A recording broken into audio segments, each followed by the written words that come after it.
Alors, l'affaire des 14 morts, comme on parle de violence, les 14 morts du mois de mars dernier, l'affaire n'est toujours pas élucidée, vous le savez, et le refrain du temps de la justice ne semble pas convaincre. Alors, quels sont les gages aujourd'hui, Monsieur le ministre, pour convaincre les Sénégalais que les responsabilités dans cette affaire seront situées?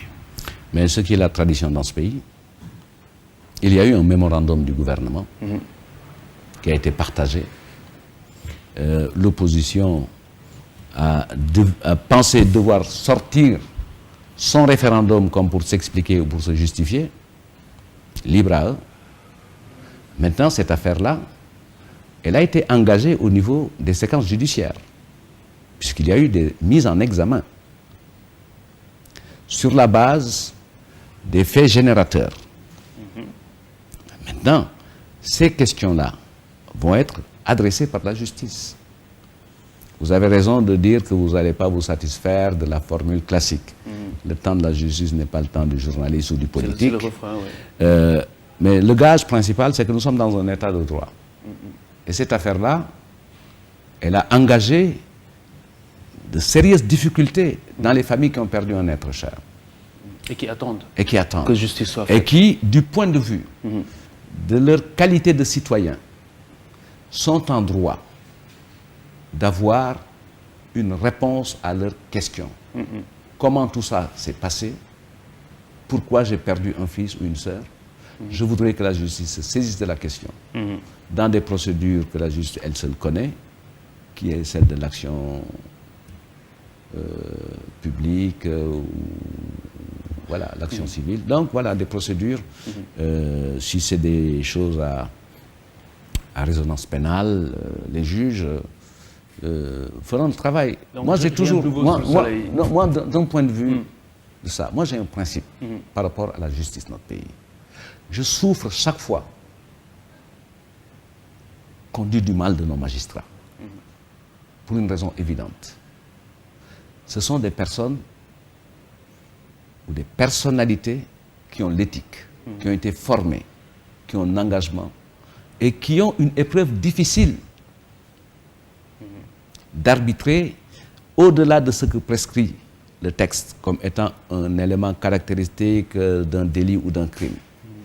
Sur la base des faits et après investigation, qui arbitrent dans leur intime conviction.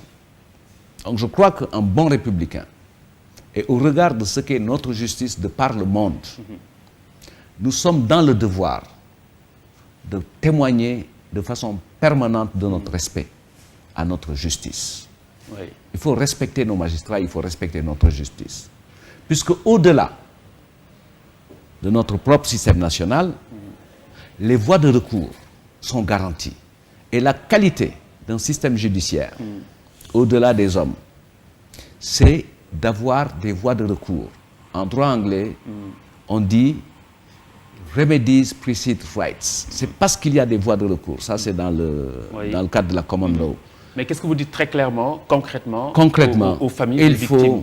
Il faut prendre toutes les initiatives pour que la justice soit saisie dans le cadre d'un préjudice subi par eux-mêmes. Vous leur dites, prenez votre mal en patience? Non, non, pas du tout. Moi, je ne dis jamais à une personne qui souffre, prenez votre mal en patience. Je dis, prenez l'initiative et l'État vous entend, l'État est à votre côté pour garantir une bonne administration de la justice et une bonne prise en charge de ces questions qui auront au moins l'avantage, une fois vidées, mais de mettre un peu de baume au cœur des personnes qui souffrent atrocement parce qu'ils ont perdu un être cher dans des conditions, excusez-moi, qui sont absurdes.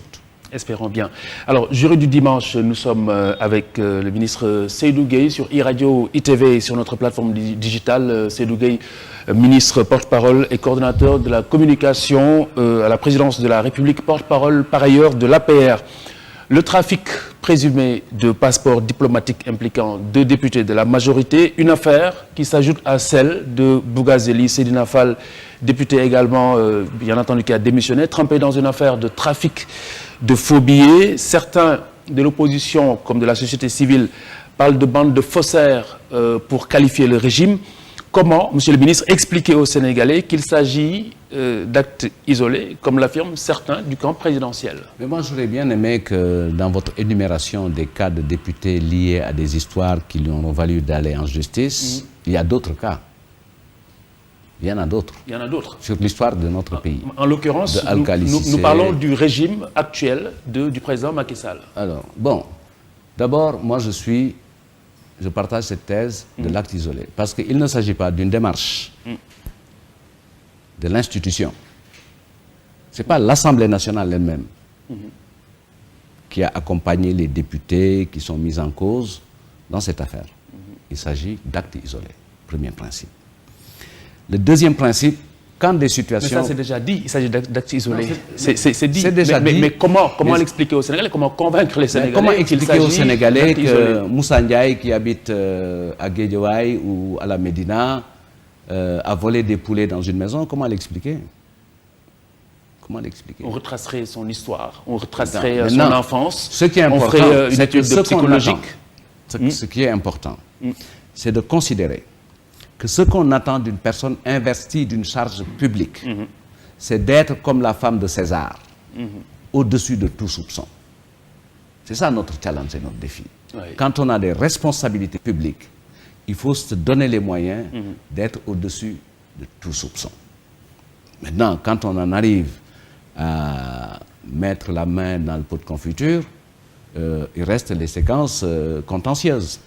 Je crois qu'il faut se féliciter et saluer la sérénité qui accompagne tout ça. L'État est resté dans sa position de dispositif exécutif, attendant que l'Assemblée nationale, dont c'est la prérogative, se réunisse pour engager la procédure de levée de l'immunité parlementaire afin que ces personnes mises en cause puissent être à la juste position de la justice. Vous récusez l'étiquette de régime faussaire? Non, quand même, il ne faut pas aller jusqu'à ce niveau.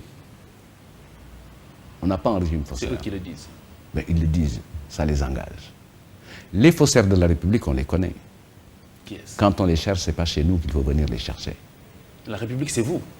Oui, mais la République, elle a tous ses fils. Les faussaires de la République, ce n'est pas chez nous. Très bien.